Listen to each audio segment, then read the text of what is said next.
क्या आपका भी सपना है यूपीएससी एग्जाम क्रैक करना और तैयारी शुरू करना चाहते हैं? तो हमारे यूट्यूब चैनल यूपीएससी एनोनिमस क्वाइज के माध्यम से आप यूपीएससी से संबंधित A to Z जानकारी प्राप्त करें। भारतीय शासन अधिनियम 1919। इस अधिनियम को मॉन्टेग्यू चेम्सफोर्ड सुधार भारत में तत्कालीन सेक्रेटरी ऑफ स्टेट मोटे तथा तत्कालीन गवर्नर जनरल लॉर्ड चेम्सफोर्ड के नाम से भी जाना जाता है।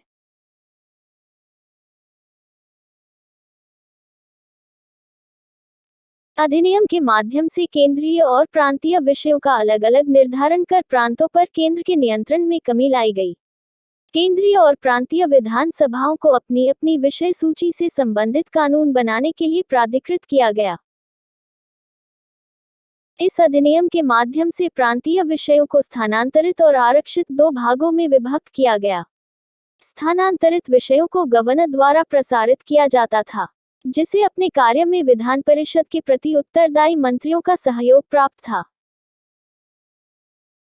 आरक्षित विषय भी गवर्नर के अधीन थे, किंतु इसमें उसे कार्यकारी परिषद का सहयोग प्राप्त था जो विधान परिषद के प्रति जिम्मेदार नहीं थी।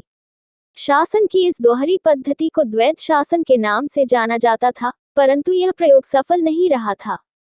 इस अधिनियम के फलस्वरूप देश में द्विसदनीय और प्रत्यक्ष चुनावों का सूत्रपात हुआ।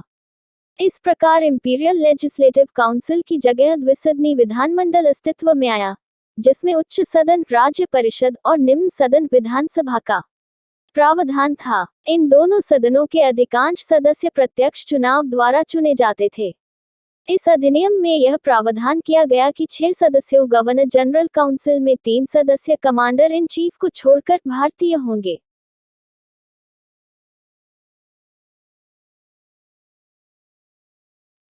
भारत शासन अधिनियम 1935। परिसंघ अधिनियम के तहत प्रांतों और इकाइयों के रूप में रजवाड़ों को शामिल करके अखिल भारतीय परिसंघ की स्थापना का प्रावधान किया गया।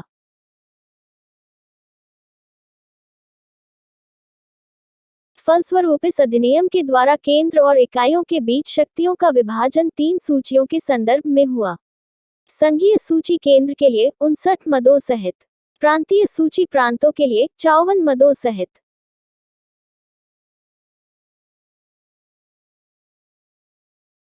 समवर्ती सूची केंद्र और प्रांत दोनों के लिए 36 मदों सहित। शेष अधिकार गवर्नर जनरल को दिए गए थे।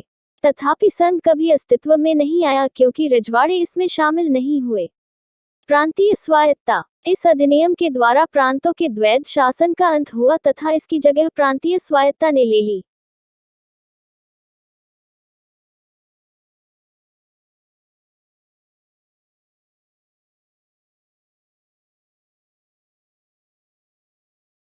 प्रांत केंद्र के नियंत्रण से काफी हद तक मुक्त हुए तथा इन्हें अपने अपने परिभाषित क्षेत्र के अंतर्गत प्रशासन की स्वायत्त इकाई के रूप में कार्य करने की आजादी मिली।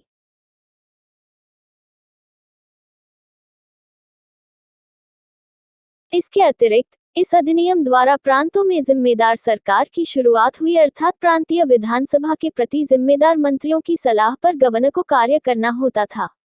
अधिनियम के यह भाग वर्ष 1930 में प्रभावी हुआ, पर वर्ष 1939 में इसको त्याग दिया गया।